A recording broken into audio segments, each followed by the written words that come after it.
안녕하세요. 인간행동과 사회환경의 이정아입니다. 네, 이제 7주차 수업을 시작하도록 하겠습니다. 7주 수업은 제7장 생태체계 이론이에요.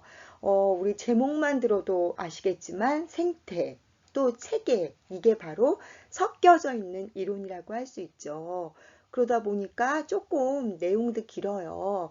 생태체계 이론이라는 것은 인간을 둘러싸고 있는 환경을 이야기하는 것입니다.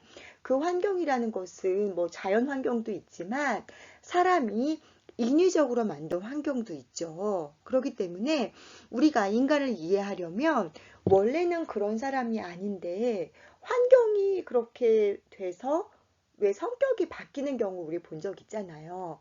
이런 것들을 인간은 그 자체로의 이해도 중요하지만 그 사람이 속해 있는 환경들, 상황들을 알아야 된다라는 그런 의미에서 생태체계 이론을 볼 건데요. 그러려면 먼저 일반 체계 이론을 알아야 되고 또 생태학적 이론을 알아야 되고 또 이것을 접목시킨 생태체계 이론을 알아야 된다는 거죠.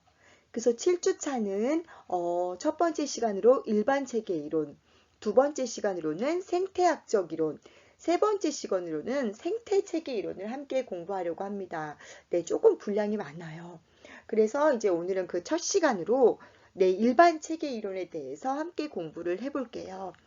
일반 체계 이론이라는 것은 인간에게 있어서 그 사람이 속해 있는 가장 가까운 집단인 가족부터 뭐 학교, 또 지역사회, 뭐 이런 것들, 인간이 어떠한 상황에 맞게 어떻게 변화해 가는지, 그러려면은 그 주변 환경이 굉장히 중요하다는 그런 이론입니다. 자, 그럼 한번 시작해 보도록 하겠습니다. 네, 일반 체계 이론. 이 일반 체계 이론이라는 것은 이제 오스트리아의 네, 버틀란피라는 학자가 1940년에 제시한 이론이라고 할 수 있습니다.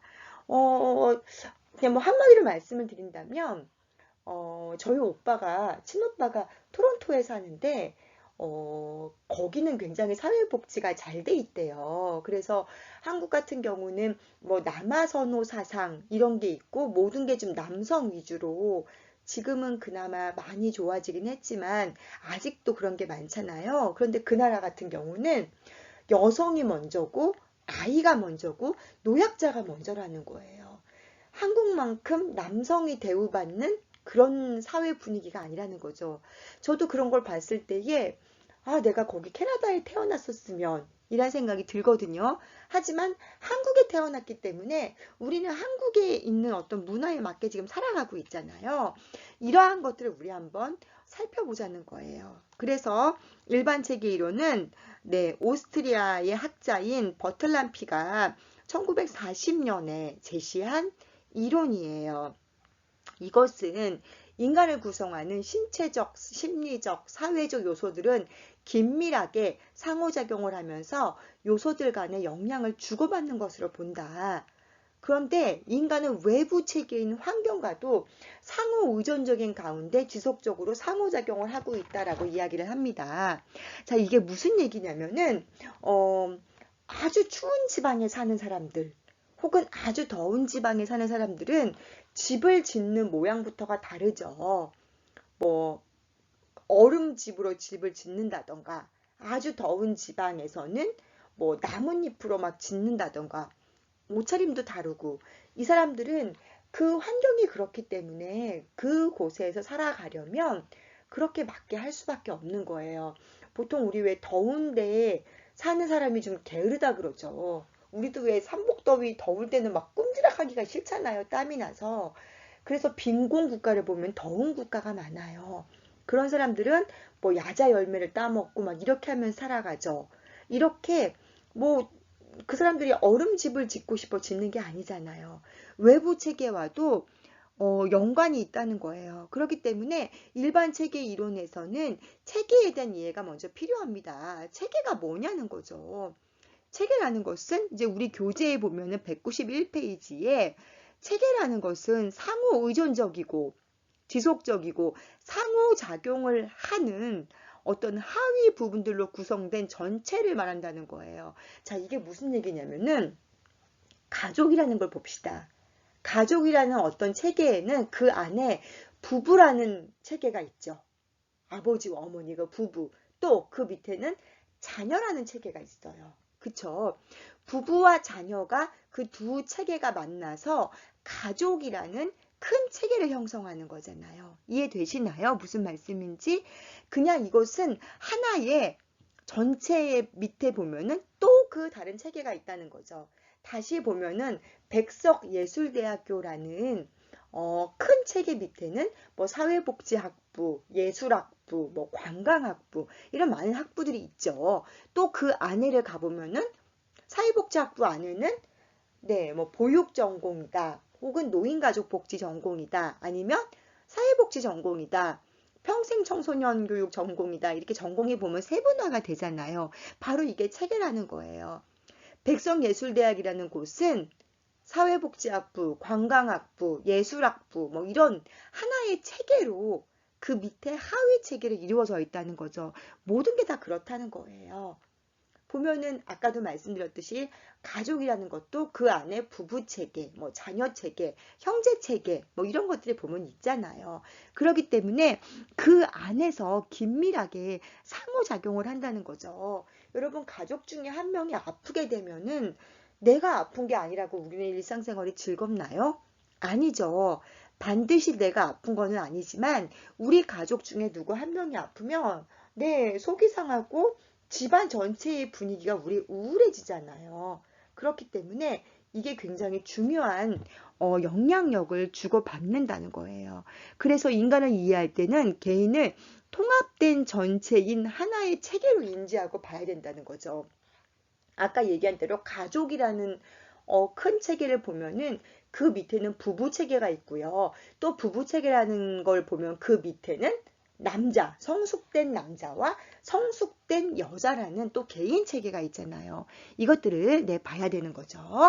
그래서 봤더니 체계의 속성이 나와 있습니다.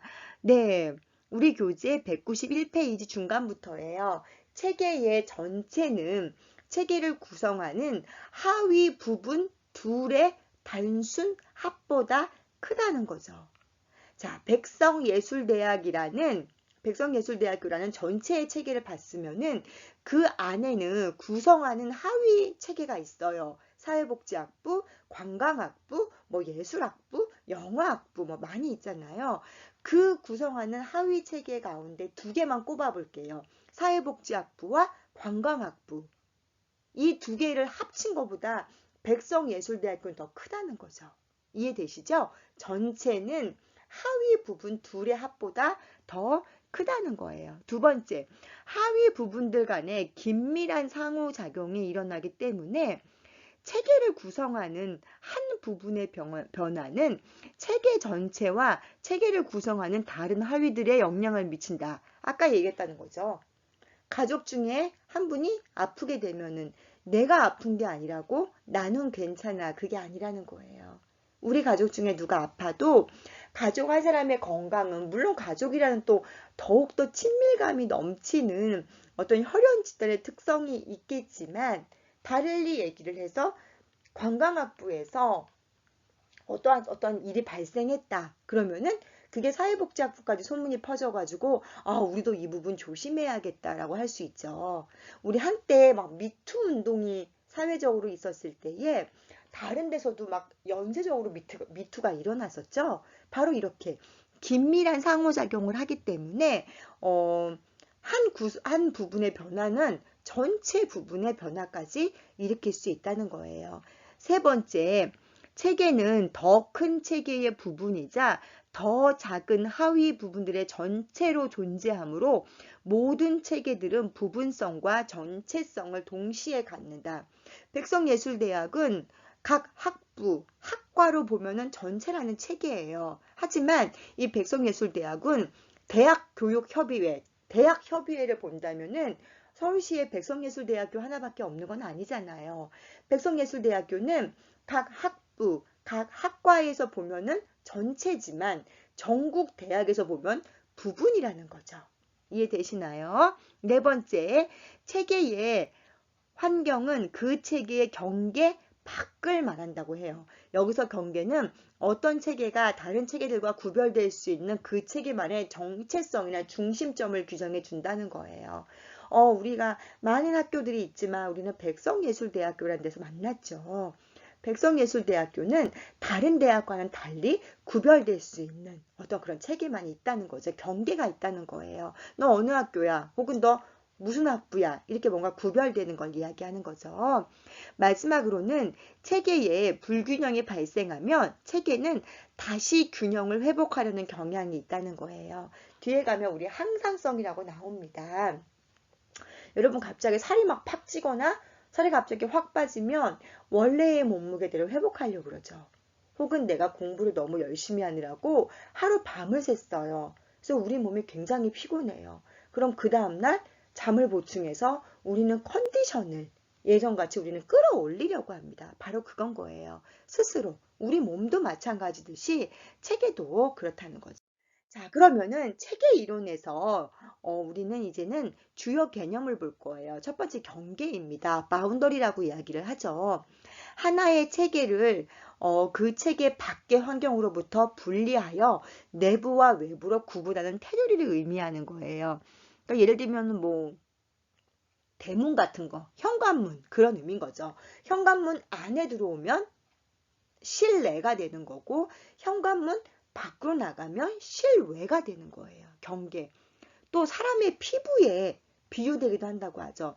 이 피부를 중심으로 해서 피부 겉이냐 피부 속이냐가 나누어지는 거잖아요. 이렇게 바로 바운더리는. 그래서 이 경계가 왜 필요하냐. 체계의 정체성을 규정해 준다는 거예요.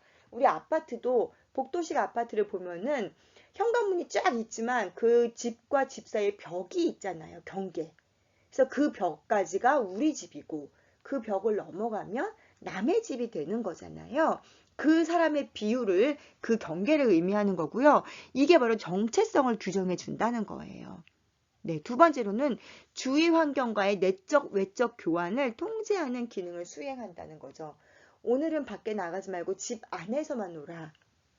오늘 날씨가 좋으니까 좀 밖에 가서 뛰어놀지. 바로 이걸 구분해주는 경계가 바로 현관문이죠. 이 현관문을 방금 얘기했듯이 열고 들어오면 실내가 되는 거고 열고 나가면 실외가 되는 거예요. 바로 이거를 규정해주는 그런 수단이 된다는 거예요.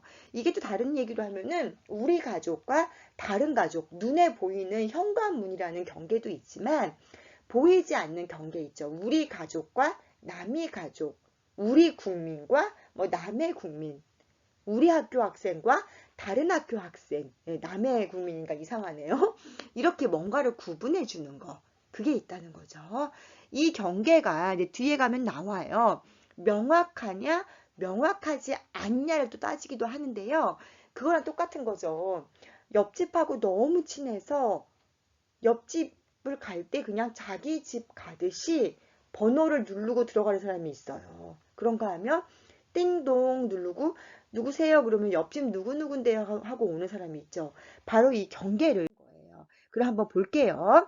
개방체계와 폐쇄체계가 있습니다.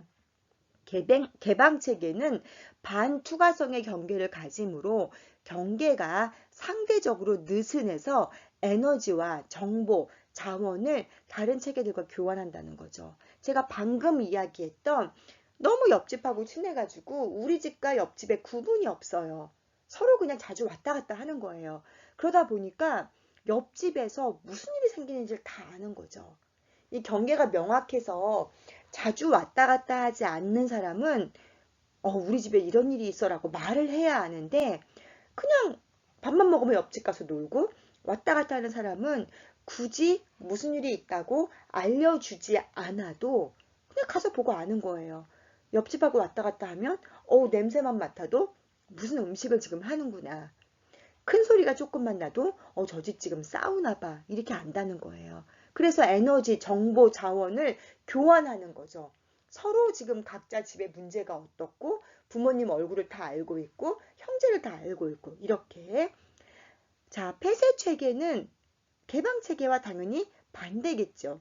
다른 체계들과 상호작용하지 않으므로 다른 체계들로부터 투입이 없고 들어오는 게 없는 거예요. 다른 체계의 산출을 전하지도 않아요. 요즘 보통 이제 우리 옆집이 누군지를 모르고 사는 시대라고 하잖아요.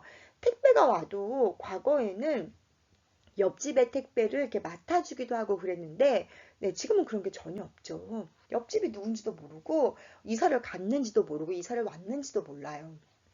저희 옆집에는 이제 그나마 저희 어머니 연배의 어르신들이 살고 있어가지고 저희는 조금 친하게 지내는데요.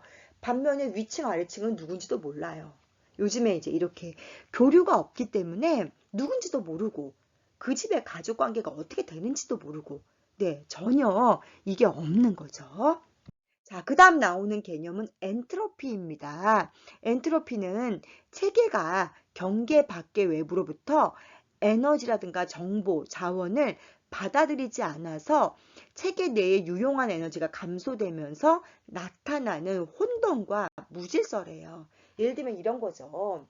물이 자꾸 새로운 물이 들어오고 또 고인 물이 흘러가야지 뭐 강이든 저수지든 맑아지는데 들어오지도 않고 흘러가지도 않고 그냥 고여 있는 거예요. 그러면은 그 물이 썩어가면서 이제 물 속에는 많은 미생물들이 살고 있고, 뭐 또 때로는 물고기도 살 수 있지만, 물의 흐름이 없어서 그 안에서의 산소가 부족해지고, 흐름들이 없기 때문에, 네, 이것들이 그냥 그 안에서 고여 썩어간다고요. 이게 바로 엔트로피예요. 그럼 반대로, 네겐트로피는 바로 이 반대겠죠. 네.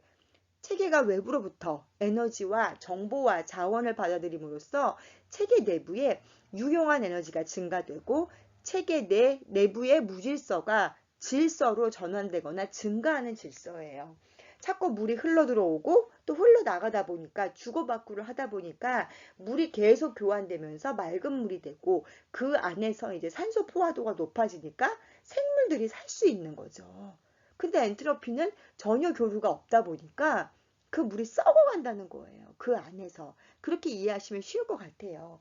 우리 요즘에 맛있는 게 되게 많잖아요. 그래서 왜 외부에서 보면은 음식을 하는 뭐 레시피, TV에 나오는 뭐 누구누구 요리 전문가가 나오는 레시피도 이렇게 우리 인터넷을 보면은 어렵지 않게 공유할 수 있죠. 바로 공유라는 것 자체가 나에게 있는 정보를 밖으로 내보내는 거죠. 그럼 공유를 받은 사람은 남에게 있는 정보를 내게 받아들이는 거예요. 이렇게 흘러가면서 어머 나는 음식을 이렇게 했는데 이렇게 하니까 더 맛있대. 와 이런 방법이 있었네 하고 그것을 받아들이면서 활용할 수 있다는 거죠. 자, 그 다음에 시너지입니다. 이렇게 받아들였더니 체계와 외부 환경과의 상호작용이 증가함에 따라서 체계 내부에서 에너지의 양이 증가하는 현상, 상승 효과예요. 우리 시너지 효과라고 이야기를 하죠. 건전한 개방 체계는 외부로부터 에너지를 선별적으로 무조건 다. 자, 우리 아까 엔트로피를 뭐 얘기하고 혹은 개방 체계를 얘기할 때 투과성이라고 얘기 안 하고 반투과성이라고 그랬죠. 반투과성은 우리 투명 유리는 아예 훤하게 보이지만 반투명 유리는 자세히 봐야 보이고 선명하게 보이지 않는 거죠. 건전한 개방 체계는 외부로부터 모든 에너지를 무조건 받아들이는 게 아니에요. 선별적으로 내게 필요한 것만, 내게 유익한 것만 받아들이는 그것들을 이야기하는 거죠. 그래서 반투과성, 경계를 가지는 거죠. 바로 이 시너지는 이렇게 잘 받아들였더니 체계하고 외부 환경이 서로 플러스가 되어서 네, 상승 효과를 의미한다는 거죠. 뭐 예를 들면은 공부를 잘하는 학생이 있는데 이 학생에게 아주 뭐 쪽집게 과외를 시킨다. 공부까지 잘하는데 문제만 아주 그냥 쏙쏙 찍어주는 과외를 했다. 그러면 정말 시너지 효과로 더 공부를 잘하게 되겠죠. 이런 것들을 이야기하는 겁니다. 그래서 우리 교재는 뭐가 나오냐면 갈등이 심한 부부가 있는 가족의 경우 부부가 부부 상담이나 가족 치료를 통해서 관계가 개선되면 가족 전체의 분위기가 바뀌어서 부부관계만 좋아지는 게 아니라 자녀와의 관계도 좋아진다는 거죠. 원래는 부부간에 문제가 있어서 부부 상담을 통해서 부부 문제를 해결하라고 했어요. 그런데 자녀를 바라보는 관점이 바뀌면서 자녀와의 관계까지도 좋아질 수 있다는 것입니다. 자, 그 다음은 대상체계, 상위체계, 하위체계입니다. 이거는 제목만 봐도 우리 좀 알 수 있을 것 같죠? 대상체계, 네, 체계들에서 분석의 대상이 되는 좀 특정한 세계, 누구? 그 대상이 있다는 거예요. 누구를 통해서 하는 건가? 또 상위 체계는 대상 체계를 중심으로 해서 상위, 그러니까 뭐 만약에 자녀라 그러면 그 상위인 부모님 이런 윗상자가 아니라 그 조금 더 큰 체계를 이야기하는 거예요. 대상 체계를 중심으로 대상 체계의 외부에 있으면서 그 체계와 기능적으로 연결되어 영향을 미치는 단위. 예를 들면 뭐 가정이라면 가정의 상위 체계는 지역 사회가 되겠죠. 또 지역 사회의 상위 체계는 뭐 국가가 되겠죠. 이런 식으로 더 큰 체계. 하위 체계는 그 반대인 거죠. 국가가 있고 그 하위 체계는 뭐 마을이 있고 지역 사회가 있고 또 그 하위 체계는 가정이 있고 이렇게. 자, 홀로는 부분성과 전체성을 동시에 갖는 체계의 이중 속성이라고 이야기를 합니다. 뭐 예를 들자면 지금 방금 얘기했던 것처럼 지역 사회는 국가라는 것을 그러니까 대상 체계가 만약에 지역 사회라면 지역 사회의 상위 체계는 국가가 되는 거예요. 그런데 지역사회의 하위 체계는 뭐 가족이 되는 거죠. 그러면은 지역사회는 혼론이 되는 거죠. 부분성과 전체성을 동시에 갖는 걸 이야기합니다. 우리 교재에 이제 뭐가 나와 있냐면 다문화 가족에 대한 얘기가 나와 있습니다. 다문화 가족에 관심을 가지고 가족 체계를 분석하고자 할 때 특정 다문화 가족이 대상 체계가 되며 이 가족의 구성원이 속해 있는 교회, 직장, 학교는 상위 체계, 그리고 이 하위 체계는 부부 체계, 뭐 자녀 체계, 형제 체계 이런 게 된다는 거죠. 이해되시죠? 하나의 가정으로 봤을 때는 이 가정이 속해 있는 어떤 뭐 지역 사회 이런 걸 되는 거고 하위 체계는 그 안에 사람들, 부부, 자녀, 형제 이렇게 바로 부분성과 전체성을 동시에 갖는 개념이 바로 홀론이다. 이 홀론은 인행사의 이 체계 이론에서 굉장히 중요한 개념입니다. 여러분들 꼭 기억하시고 넘어가시면 좋겠습니다. 자, 그 다음에 균형, 그 다음에 항사성, 또 안정상태가 나오죠. 균형은 외부와의 교류나 체계의 구조 변화가 없는 고정된 평형 상태. 균형은 주로 폐쇄 체계에서 나타남. 무슨 말이냐면은 그냥 잔잔한 물결도 없는 풍랑이 없는 그냥 바다예요. 잔잔한. 만약에 외부에서 누가 수영을 하려고 들어오면은 물보라가 일겠죠. 근데 그런 것도 없이 그냥 가만히 누가 아무도 건들지 않고 눈이 내렸어요. 그 위를 아무도 지나가지 않아서 발자국이 아무것도 없는 상태. 그러니까 아무도 지나가지 않고 누가 들어오지 않기 때문에 폐쇄 체계에서 일어나게 되는 거죠. 누군가가 왔다면 물보라가 일거나 발자국 소리가 들리거나 발자국 모양이 찍히거나 뭔가 혼란이 일겠죠. 그런데 아무것도 없기 때문에 항상성은 일정 수준의 개방 체계를 전제로 적용할 수 있는 개념인데요. 체계의 균형이 위험을 받을 때의 균형을 회복하고자 하는 체계가 갖는 속성이에요. 항상 그 상태를 유지하고 싶은 거죠.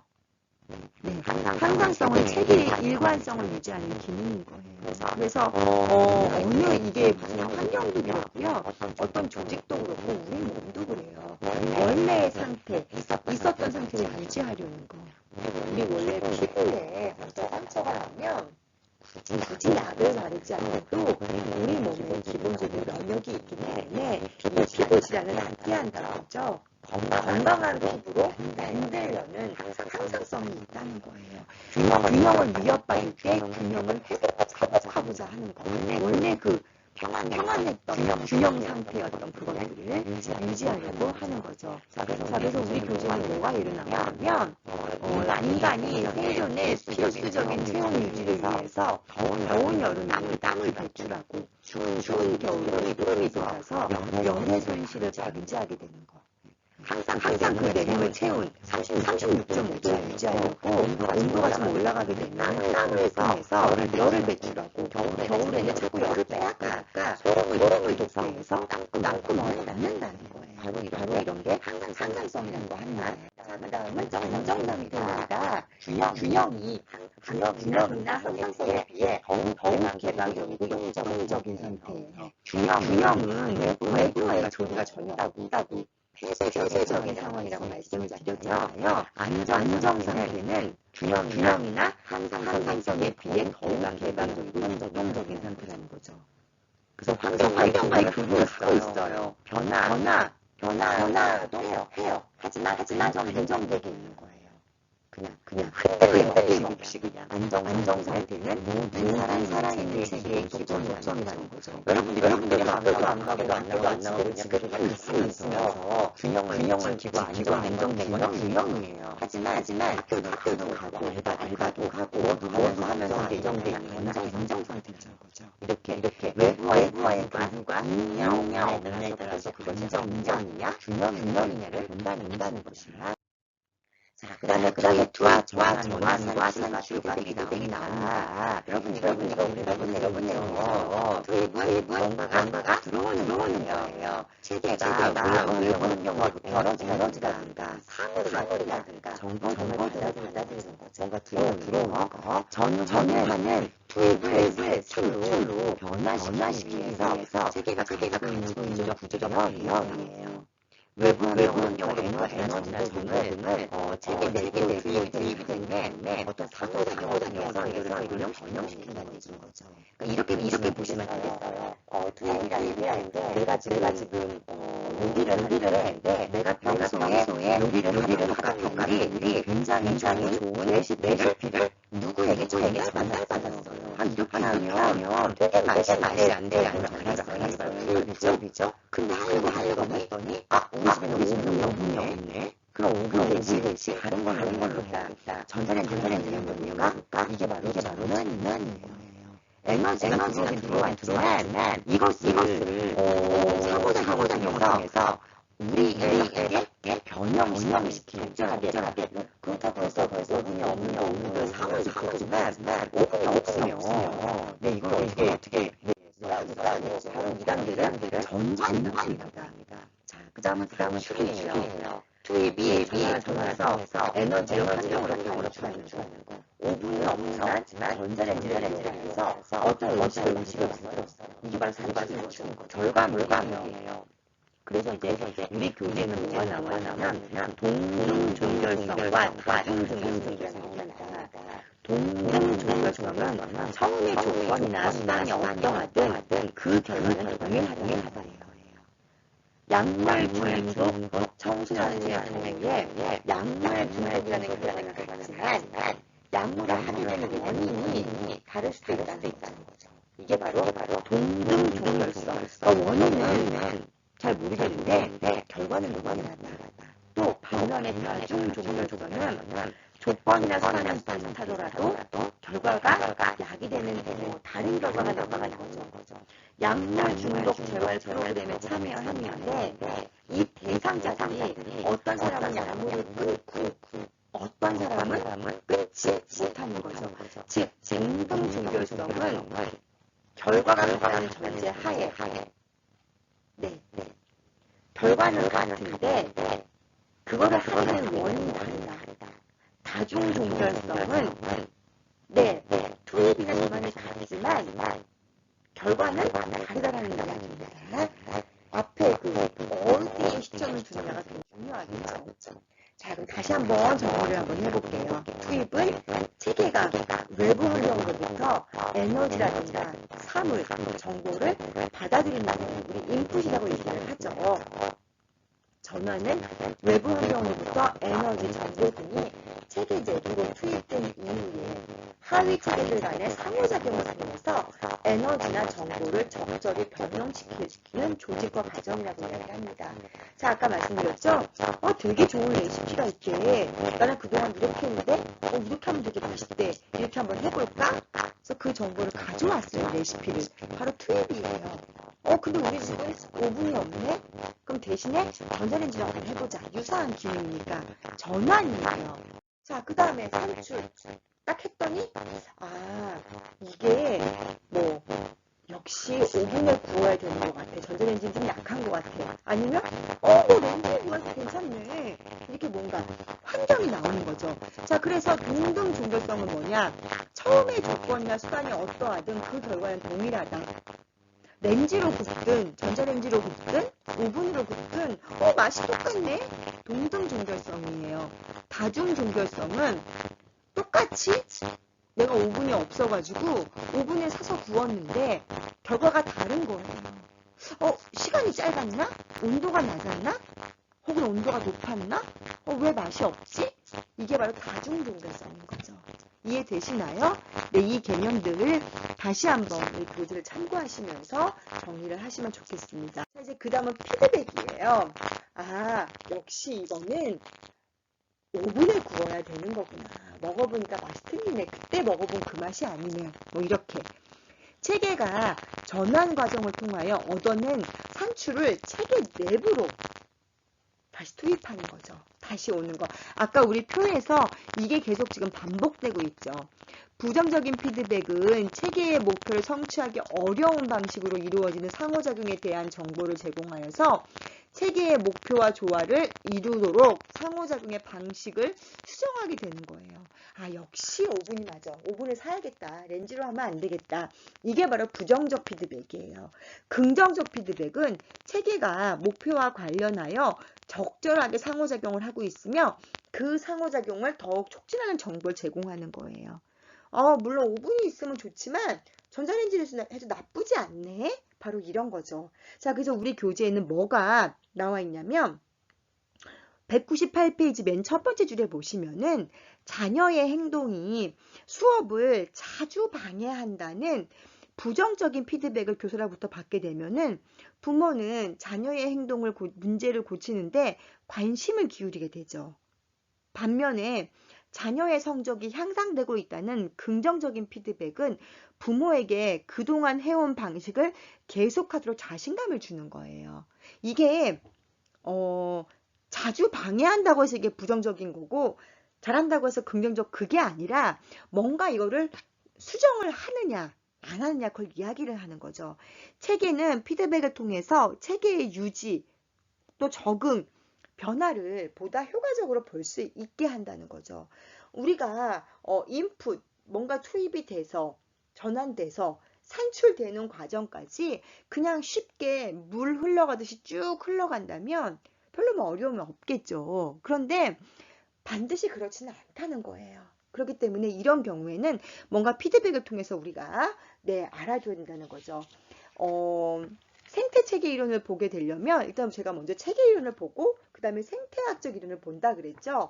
체계 이론은 사회복지뿐만이 아니라 여러 곳에서 많이 쓰이는 거기 때문에 지금 방금 말씀드린 경계라던가 개방체계, 폐쇄체계, 또 대상체계, 상위체계, 하위체계, 균형, 항상성, 안정상태, 또 그 다음에 어떤 투입, 전환, 산출, 피드백 이런 개념들을 미리 정리를 해 두셔가지고 우리가 대충 어떤 의미인지는 알지만 명확하게 이걸 글로써 표현하는데 어려움이 있잖아요. 그래서 미리 이것들을 좀 정리를 해 두시면은 나중에 이제 뒤에 가서 생태학적 이론을 할 때 헷갈리지 않으실 수 있고요. 생태 체계 이론을 할 때에 좀 더 명확하게 이게 체계 이론에 나오는 개념이었지. 이게 생태학적 이론에서 나온 개념이었지 하고 정리하실 수 있을 것 같습니다. 7주차 첫 시간은 여기까지고요. 저는 이제 2강에서 생태학적 이론으로 다시 만나 뵙겠습니다. 여러분 수고 많으셨습니다. 감사합니다.